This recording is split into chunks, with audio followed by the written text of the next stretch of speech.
আয়াতুল কুরসি পাঠ করার পরে কখনো একটি ভুল কাজ করবেন না। যদি করেন তাহলে আপনি সওয়াবের পরিবর্তে উল্টা গুনাহগার হবেন এবং আপনি মারাত্মক ক্ষতির মধ্যে আপনি পড়ে যেতে পারেন। আজকাল আমাদের সমাজে অনেক মুফতি আছে না, জীবনে মাদ্রাসায় পড়াশোনা করে না, তারা পর্যন্ত ফতোয়া দেয়। সুতরাং সেজন্য বলতে চাই স্পষ্ট কথা, ইসলাম মানেন আখলিস দীনাকা ইয়াকফিকাল আমালুল কলিল, আমল অল্প করেন, সেটা রাসূলের তরিকা মোতাবেক হতে হবে। ওমা আতাকুমুর রাসূলু ফাখুযুহু ওয়া মা নাহাকুম আনহু ফান্তাহু। রাসূল যা করতে বলেছেন, যেইভাবে করতে বলেছেন, হাদিস শরীফে আয়াতুল কুরসির আমল যেইভাবে এসেছে ওইভাবে করবেন।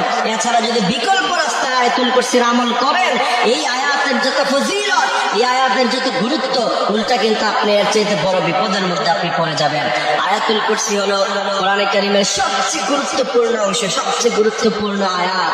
কোরআনে কারীমের গুরুত্বপূর্ণ সূরা আল ফাতিহা, সূরা ইয়াসিন, সূরা রহমান, কিন্তু সবচেয়ে গুরুত্বপূর্ণ আয়াত হচ্ছে আয়াতুল কুরসি।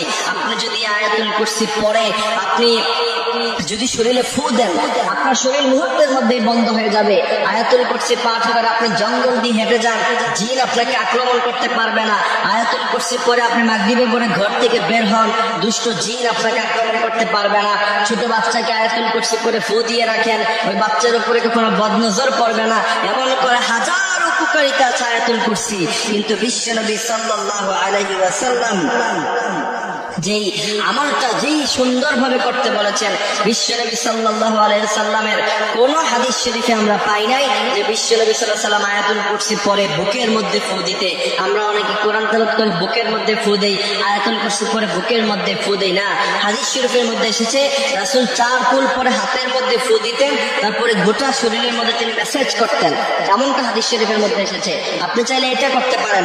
এরপরে আয়াতুল কুরসির ব্যাপারে হাদিস এসেছে, মানে তারা আয়াতুল কুরসি, যে ব্যক্তি আয়াতুল কুরসি পাঠ করলো প্রত্যেক 5 ওয়াক্ত নামাজের পরে, তার মধ্যে জান্নাত এবং তার মধ্যখানে মাঝখান দিয়ে ব্যারিকেড হলো শুধুমাত্র তার মৃত্যু হয় না, এই কারণে সে জান্নাতে পৌঁছায় না। সুবহানাল্লাহি ওয়া বিহামদিহি সুবহানাল্লাহিল আযীম। এই জন্য আয়াতুল কুরসি পড়ার পরে বুকের মধ্যে ফু দেওয়া, কোন আয়াত পড়ার পরে বুকের মধ্যে ফু দেওয়া, এগুলি বিদআত। আপনি বিদআত যদি চালু করেন, বিশ্বনবী বলছেন কুল্লু বিদআতিন দালালা ওয়া কুল্লু দালালাতিন ফিন্নার। কোন ব্যক্তি যদি বিদআত করে তার অবস্থান হবে সরাসরি জাহান্নামের মধ্যখানে, আর প্রত্যেক বিদআত গুমরাহি। সুতরাং আল্লাহর নবী সাল্লাল্লাহু আলাইহি সাল্লাম আয়াতুল কুরসি পরে 4 কুল তিনি পড়তেন, তারপরে তিনি হাতের মধ্যে ফু দিয়ে পুরো শরীর মেসেজ করতেন। আপনি বুকের মধ্যে ফু দেন কেন? এটা তো হাদিস শরীফে আসে নাই। এই জন্য আল্লাহ সুবহানাহু ওয়া তাআলা বলেন ওমা আতাকুমুর রাসূলু, রাসূল যা করতে বলেছেন সেটা ধরো, রাসূল যা করতে বলেন নাই সেটা ধরো না।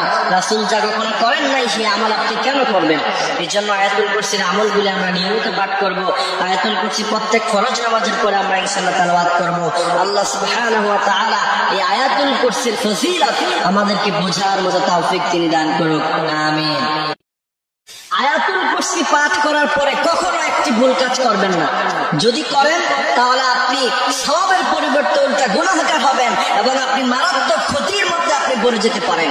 আজকাল আমাদের সমাজে অনেক মুফতি আছে না, জীবনে মাদ্রাসায় পড়াশোনা করে না, তারা পর্যন্ত ফতোয়া দেয়। সুতরাং সেজন্য